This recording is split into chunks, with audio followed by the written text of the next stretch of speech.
Hello friends, we're going to try this differently. So I'm going to try starting the live from my end and we'll see if we can get Diana on. Let me see if I can text her.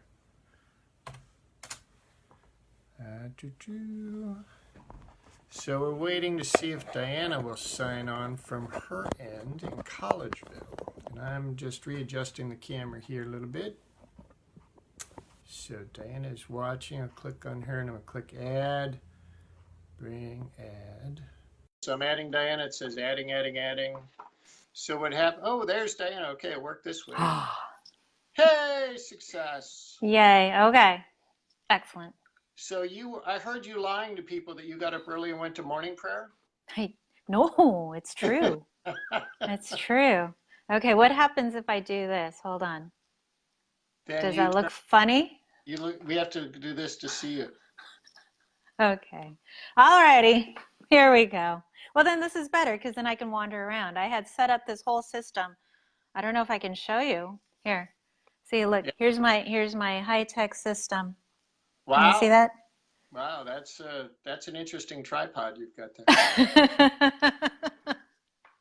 Oh, the joys of technology. Hey, John. John Kyler is watching, and he is at the School of Theology here Really? on, I see yeah, Denise Sutter is watching, but I don't see John. because probably Oh, John likes me better, you know? yeah, maybe if I'm not friends, I can't see. But I'm on the Team RCIA, Um, not on my app. So I don't know. anyways, anyways, look at this. Hey, Nick, S- I missed you. Hola, mi primo. Oh, there's. Oh, I see you, John. So, did you tell everybody why you're at St. John's in the freezing Well, cold? Or I there's think I've ice told on the lake? everyone. Yeah, there's supposed to be. Everyone's asking me, when are you flying back to San Jose? Because there is an April blizzard on its way, and so I am flying back tomorrow morning, which I think is just a few hours before the blizzard sets in here in central Minnesota. So joy, Well, yay! it's 75 degrees and sunny here right now, so we'd be happy to have you back. Oh, Everyone in oh. the house would be happy to have you home. I'm gonna close. Oh wait. Well, I don't know. Can I show? Let's see if I could do this. Nope. Oh Where, yeah, I can. I can flip my camera. Okay, hold on. Here's where I'm staying. you're in the guest house now? Where are you? Yeah. This is the St. John's Abbey guest house, and this is the view out the back window of the guest house. Can you see that? Yes, It's we see all three. trees, and there's ice on the water We can over see there. the lake behind the trees, but we can't tell that it's ice. Oh, it's Let's take. ice. You want It's to go out and ice. walk on the course?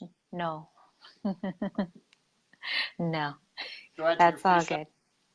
good. No, yeah, so sometimes I'll be here in January and they do the ice fishing, which is ridiculous. Yeah. Ridiculous, I tell you.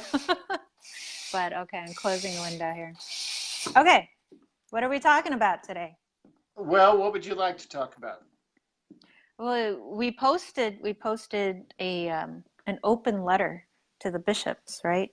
Yeah, so that was just a little inspired thing about it's many moons ago I worked for a bishop in Minnesota, in New Ulm, Minnesota, and he had been a pastor, but he was a pastor really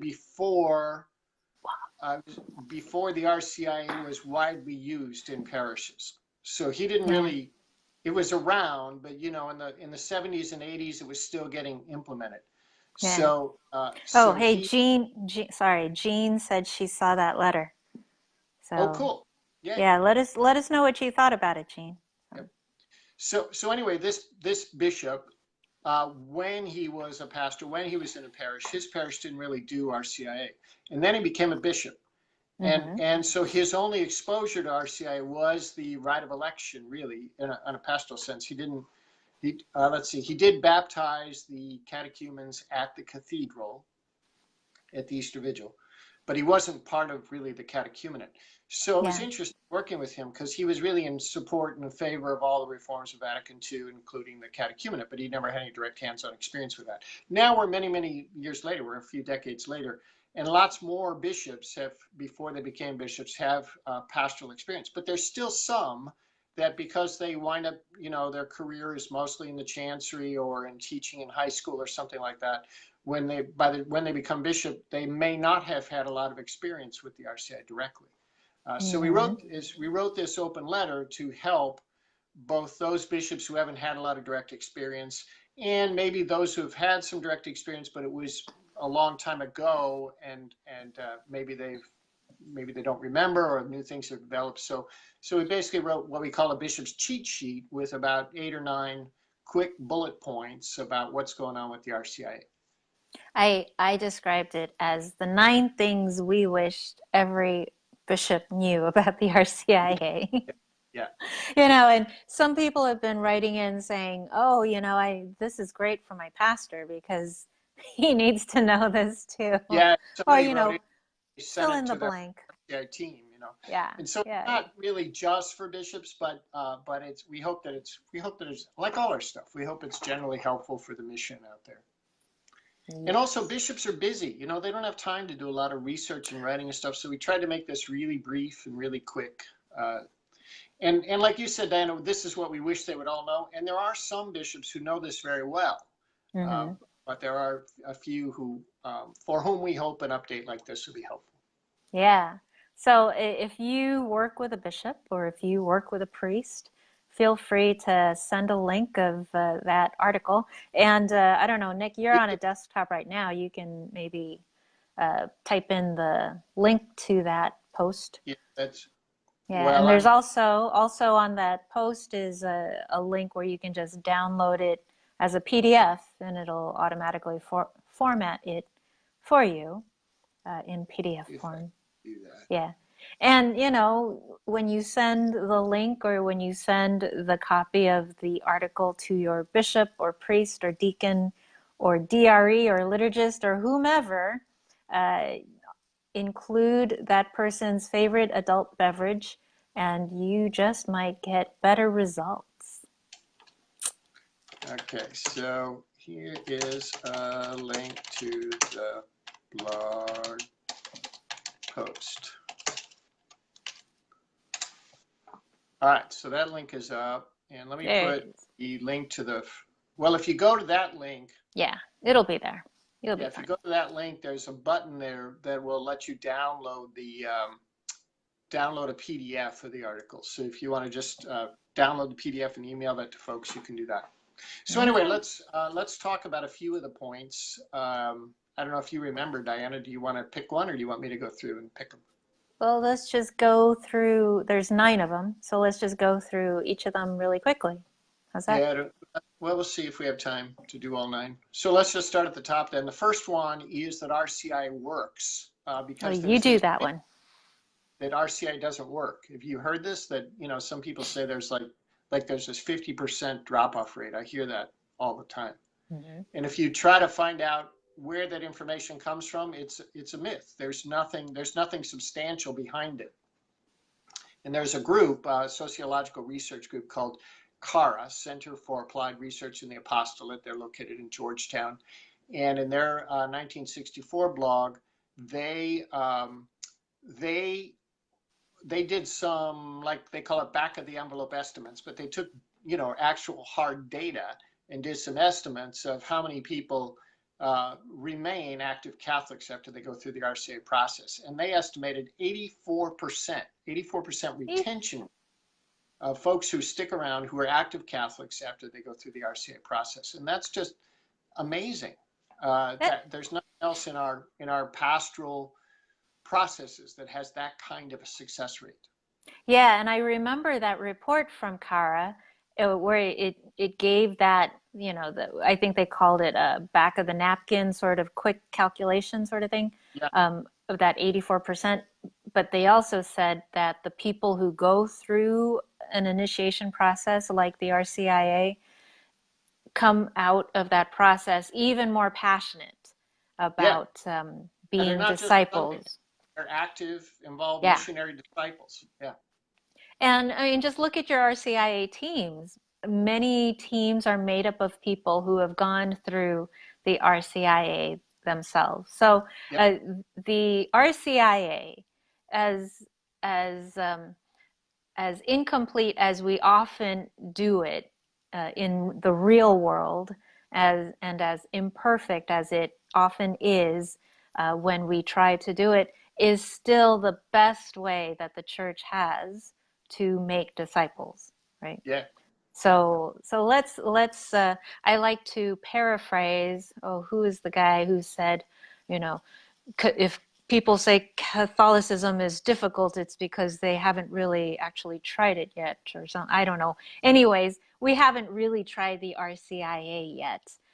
So we can't really say that it doesn't Yeah. work. Let's, yeah, A lot of times we're doing an adult version of CCD, which is not the Vision of the Right. The Vision of the Right yeah, is a transformative conversion process. And yeah. if you're doing that, then it has this powerful effect. Okay, so we need to move more quickly if we want to get through all 9, or we could just do a few of them and go All more right. deeply. Well, let's You go you quickly. The all right. RCIA is for the unbaptized. Yes. So the RCIA, for most of us, the people who are in the RCIA are a mix of unbaptized and baptized. No, I'd But say you use the word most. I think most are baptized, right? uh, yes, okay. So most of the people who are in our RCIA processes are baptized. And many of those baptized really shouldn't be in that process. They're For, catechized or somewhat catechized, but they're yeah, not they're not beginners in faith. They're not yeah, like they don't they're not wondering who Jesus is or who God is. A lot of them know the Lord's Prayer. yeah, They had some tradition of going to church when they were kids, yeah. things like that. And it No, doesn't they mean yeah. it Go ahead. doesn't mean that you don't do any kind of formation for them. You Right, still have to do formation right. for those who are baptized and catechized, but it's not initiatory formation. And that's what the RCIA is built around, that initial um, introduction Yeah, to the the prime. Christian way of life. Yeah. Jean typed in, she said, we include unbaptized and uncatechized baptized candidates. And the RCA makes the exception for that. It is for the unbaptized. And then by way of exception, if you have a baptized person who, this is in paragraph 400 of the RCA, if they receive no further formation after their baptism, then Hmm. they can participate in elements of the catechumenal formation. Yeah, But they would not participate in any of the major rituals of the RCIA because they're not. You can't make them a catechumen, for example, because they're already baptized. They would not celebrate the rite of election because they're yeah. already baptized. Things like that. But they could, they would benefit from the same sort of formation process that a catechumen goes through. Hmm. It would be, I know you love my analogies. Is that it? No, So metaphors, much. analogies. Yeah. Well, your It would metaphors are your analogies are making. it would be like asking a married couple to go through an engagement ritual, which it makes no sense Yeah. for a married couple to do that, right? Right. But it's not Even if that not, they I don't know don't why this need would any kind happen, of, yeah.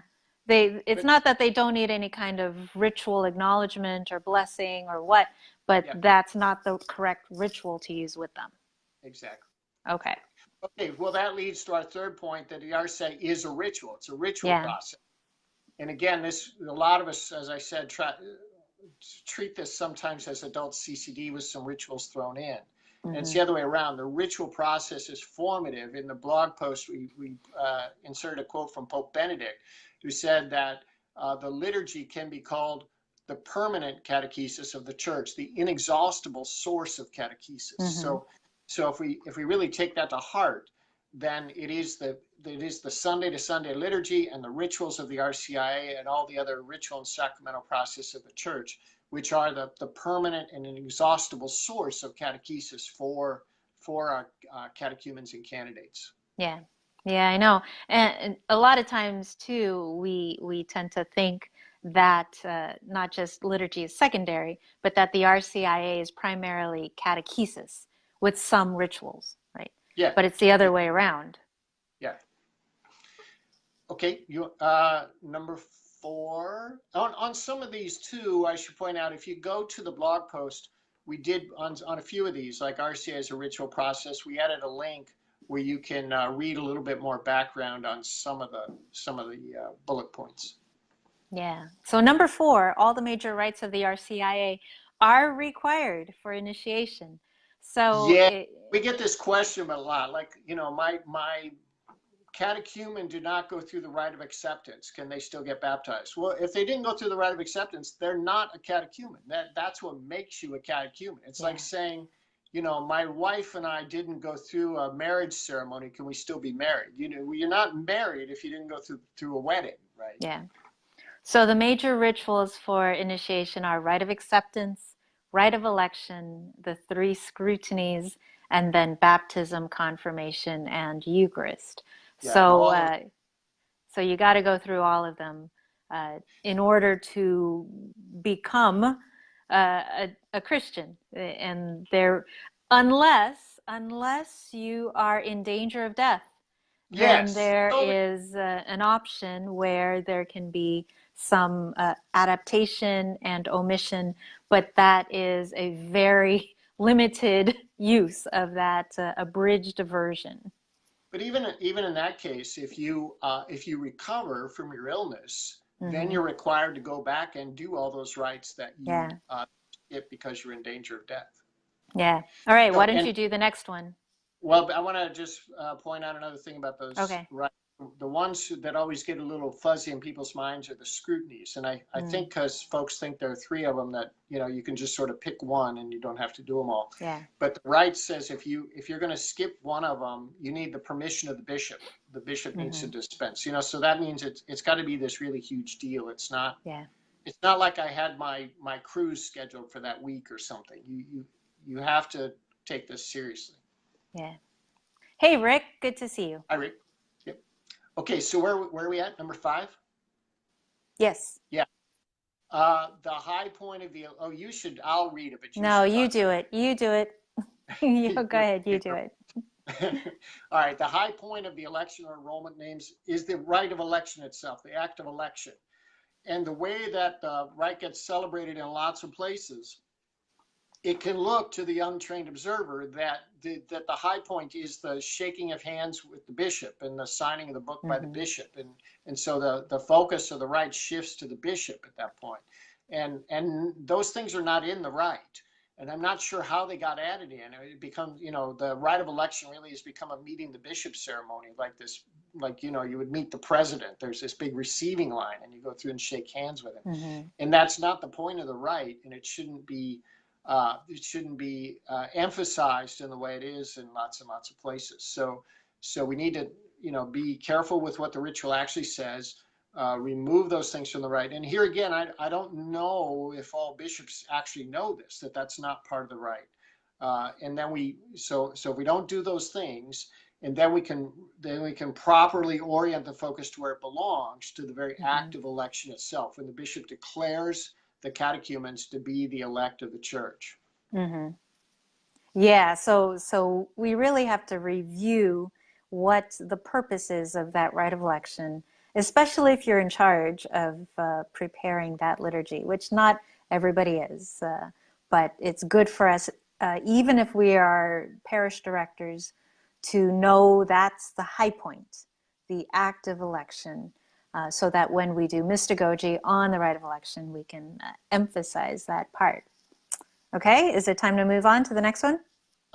We have a comment from Jean about. Oh, good.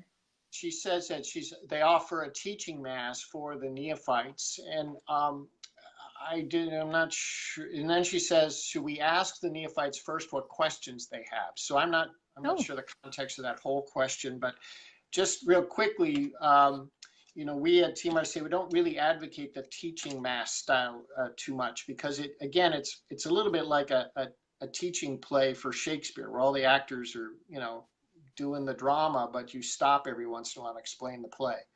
And I'm looking on the website. We have a post on teaching masses, so I'm going to see if I can find that. So Diana, maybe you could, when I'm looking for that, maybe you could explain a little more about mystagogical catechesis that we might do on the mass. So mystagogical catechesis is a process for any kind of formation, not just for neophytes, not just for catechumens, but for all Christians throughout their entire life. So mystagogy really is about the first step of mystagogy is celebrating and participating in a powerful encounter with Christ. And our most powerful encounters with Christ typically happen in a liturgy with the assembly. So that's step one. And it's not like a teaching mass. It is mass where you participate fully in it. And then once mass has ended, then you can start to go deeper into what happened. You ask yourself mystagogical questions. What happened? What was most engaging? What was most surprising? What was most discomforting for you? And you go deeper. What did that mean to me? What did it say to me? Then you can start connecting that to the teaching tradition of the church.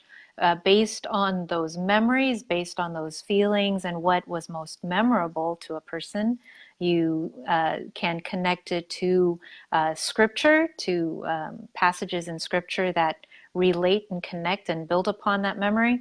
You can connect it to parts of the catechism or any of the teachings from the popes or our liturgical documents or liturgical practices and devotions. So that's all a mystagogical process that we can do at any time for any ritual that we celebrate with our catechumens and candidates. Also, you just created, Diana, an ebook on how to do that process. So Yeah. So Nick will put that up there. While Nick is putting that up there, maybe I should talk about number 6. Baptized candidates. I just posted the ebook link for Mastering Mystagogy if folks want to get a hold of that. That's free. Okay. Baptized candidates do not sign the book of the elect. So because we're going to do mystagogical reflection on the rite of election, we want to make sure what we're doing during the liturgy itself reflects the teaching of the church. And I know that many dioceses celebrate a combined rite of election combined with the rite for calling to continuing conversion for those baptized candidates. Now, the high point of the rite of election is the act of election, which is where the catechumens give their names, the bishops receive those names and declare them elect, those who are promised the initiation sacraments to be baptized. Specifically, what the bishop says is, dear elect of the diocese of such and such, I now declare you to be the elect, those who will be baptized at the next Easter Vigil. Now, listen to that promise. You will be baptized at the next Easter Vigil. It's not saying you will be received at the next Easter Vigil, you will be confirmed, and it's baptized. So that promise is given to the unbaptized. What the bishop is doing for those who are baptized when they are participating in a combined rite is recognizing their desire to be received into the communion of the Catholic Church or to complete their initiation through confirmation and Eucharist. And if you go to the ritual of that combined rite, it is called the act of recognition. And so the giving of the name is not part of that act because they have already been baptized. Their names, metaphorically, have already been inscribed in that book prior to their baptism, and the baptism completed that promise that was given to them. So they do not sign the book of the elect. Okay, we got 3 left. So number 7 is the entire mystery of Christ unfolds throughout the liturgical year. And so again, this harkens back to that other point about this is all ritual. And so if the mystery of Christ does not unfold through the reading of the catechism or the PowerPoint lectures or the video series we bought, the mystery of Christ unfolds throughout the liturgical year. And because of that, the U.S. bishops established a 1 year minimum, a one liturgical year minimum for folks who have no formation. So catechumens, baptized people who didn't get any formation after baptism, those folks need to be in the formation process for at least one liturgical year. And the RCIA says it might even take a few years. It could take more than one liturgical year, depending on the mercy of God's grace and the cooperation of the individual with that grace, and how long it takes them to master the disciplines of becoming a missionary disciple. So we really have to move out of this school model where we start in September and graduate in spring. You know, it's not that. It's more like a long engagement process where we're getting to know each other. The catechumens are learning how to be missionary disciples, and we are learning how to be better missionary disciples, to be examples and guides for them on the path. All right. The next one? Yeah. Okay. Number 8, children receive all 3 sacraments of initiation within the same celebration. Yeah. So children is those who have reached the age of reason, and many people will argue that some adults have not yet reached the age of reason. But in canonical church terminology, children who basically can tell the difference, can tell when they've done something wrong, can do something self-sacrificial, like offering forgiveness to a friend, or giving up the cookie that they really wanted to someone that they see who doesn't have a cookie. When they can be that kind of aware, have that self-awareness of their own actions and responsibilities, that's an adult behavior. That's infants are the exact opposite. All infants want is food and sleep and more food and more sleep. But adults, even if they are children, are those who notice that what they do in the world has an effect, and that they can do something good in that awareness. And that awareness doesn't automatically happen at the age of 7. The right says, our canon law says about the age of 7, but it varies. So some children can have that kind of awareness at a younger age, and a few may not get it until they're a little bit older. So it's a discernment process. It's not. I heard one RCA team said they baptized a 6.5-year-old with the rite for infants, you know, and just got him in under the wire, like that was a pastoral good somehow. And that's not the appropriate way to think about this. If the child has that sense of awareness that you talked about, Diana, then they're going to greatly benefit for the rest of their lives through a full catechumenal process. And so we don't want to think about, you know, somehow it's less burdensome to skip all this stuff. That's really it hurts my heart to think that people are thinking about the rite that way. Yeah. Well, so Jean is writing in that her pastor insists that age 7 is the magic number. And, you know, Jean, and anyone who is in the same situation, you're not being paid nearly enough to deal with those kinds of issues. And so what we can do is do the best that we can at that moment, and continue to walk with those that we are ministering with over the years, and gradually help them discern and be more aware of what the documents teach and what the ritual actually says, and to have a dialogue with that person to see how it is that they understand those directives from the church. And gradually we get through this, and gradually we get better and better each year. But in terms of canon law, the point of this topic here is that when you baptize a child who has reached the age of reason, you must also confirm them and share communion with them in that very same liturgical celebration. There's very, very little reason for why you would be permitted to delay either confirmation or the Eucharist. But the ritual too gives an option for grave reason. If for some grave reason, and in all the discussions that I've had about that rubric, no one has ever been able to describe to me what a grave reason would be. But if for some reason there was a grave enough reason that confirmation had to be delayed, then it could only be delayed up until Pentecost. Yeah, So it's so for like not, 2 weeks. It's yeah, not till 16 or something. It's till the end of the Easter season. yeah. So that, and it's in there. It's in the rite of Christian initiation text itself, uh, how important those three sacraments are for a catechumen, whether a child or an adult. Because of that provision that if you're going to delay confirmation, it has to be, you have to celebrate it within the Easter season. I Mm-hmm. always think grave reason must mean something like that's when the earthquake hits right after baptism, fire Yeah, alarm goes off or something like that. But it's, yeah.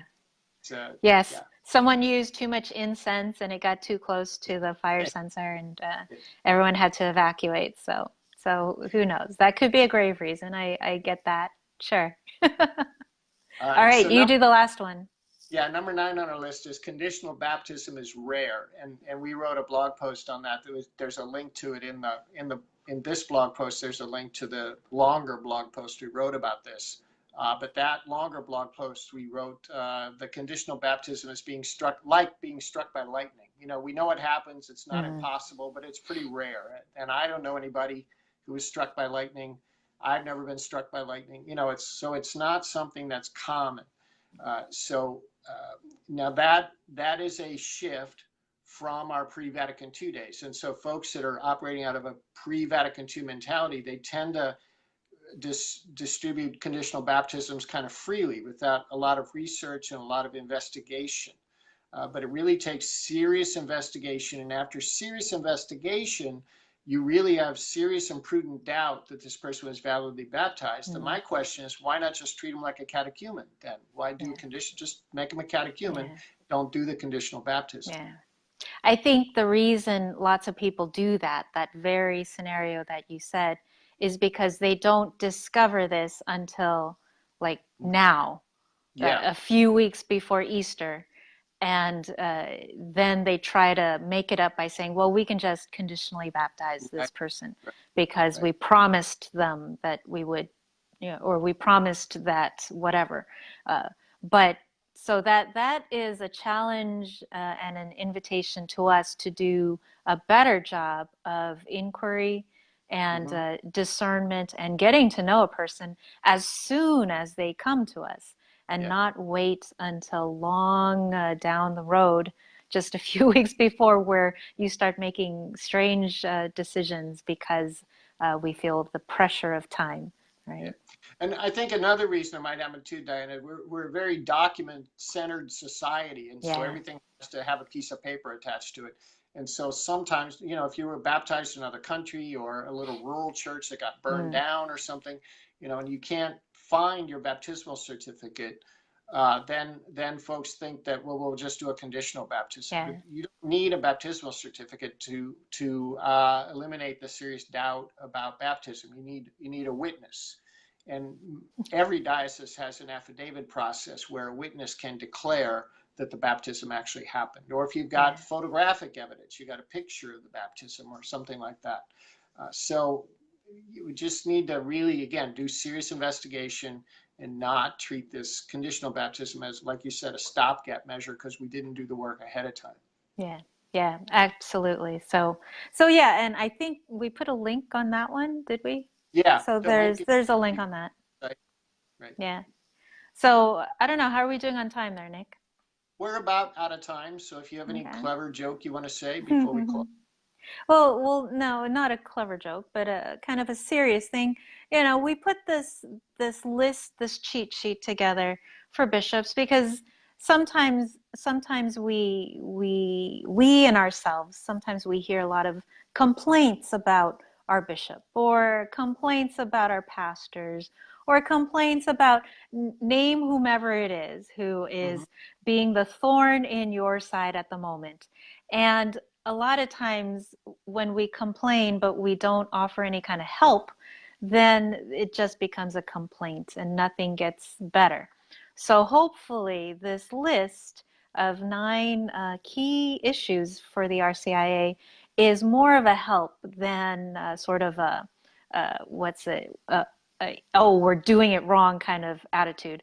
It's not meant to be that way. It really is meant to be, here's something that maybe you knew a long time ago but have forgotten, or just like any of us, we get into a rut of we've always done it this way, and it's sometimes easier just to keep doing what we're familiar with than to go back and revise based on what the vision of the right says. So if you're going to share this article, this post with others, um, we invite you to do it with that sense of we're all in this together and we're Yes. all rowing the same boat and doing the best that we can with the resources and time that we each have. And it doesn't have to be perfect, does not have to be perfect, but it does have to be done with great care and love and the sense of commitment to the long journey that we're on here together. Yeah. And I think too, particularly in these days, we have to remember a lot of our bishops are under a lot of pressure.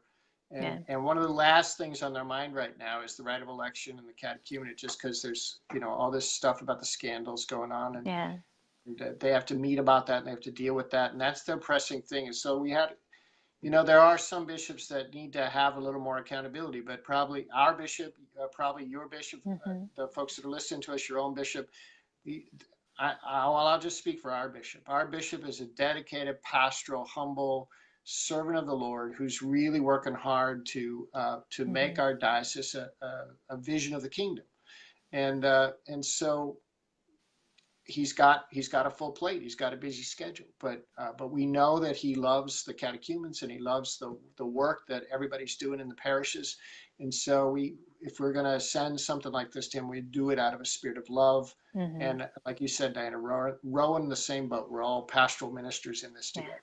Yeah, and it's an invitation for all of us too to continue to form ourselves and to continue to what's the word? Scrutinize our own practices and our own Yeah, understandings to make sure that we're in line with the vision of the right, the vision of the church there.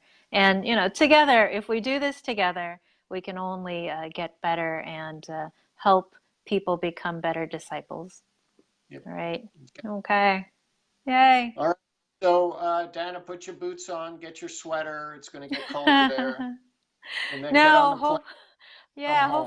hopefully I'm gonna get on the plane tomorrow morning and make it uneventfully back to San Jose by midday tomorrow. So, Right. okay.